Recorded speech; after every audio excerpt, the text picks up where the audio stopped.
people, and I'll not no more comment on that. तो क्यों वैसे घबराहट? इलाहाबाद में 10 रोजा कौमी आर्ट फेस्टिवल का आगाज हो चुका है। 1 दिसंबर से 10 दिसंबर तक कौमी आर्ट फेस्टिवल चलेगा। मुल्क के 20 रियासतों के फनकार आर्ट मेले में शिरकत कर रहे हैं। मेले के दौरान फनकार अपने फन का मुजाहरा करेंगे। मलबूसात, वुड क्राफ्ट, शीशागिरी, मुसव्विरी, बर्तन साजी और लजीज खानों को पेश किया जाएगा। आर्ट फेस्टिवल में हर शाम सकाफती प्रोग्राम का भी इनेकाद होगा। मुल्क के मुमताज़ फनकार रंगारंग सकाफती प्रोग्राम पेश करेंगे।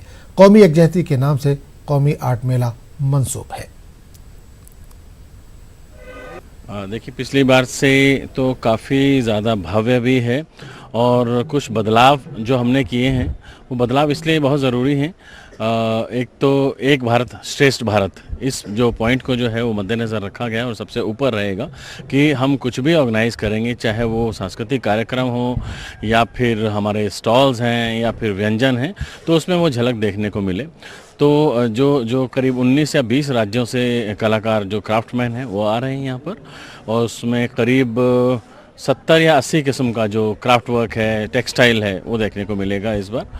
और इस बार हमने ये भी कोशिश की है, कुछ स्टॉल्स ऐसे भी होंगे जहाँ पर प्रदर्शन भी होगा कि वो शिल्प, वो कलाकृति बनती कैसे है, तो उसका जो है प्रदर्शन होगा, जो कि पहली बार एक नई बात होगी।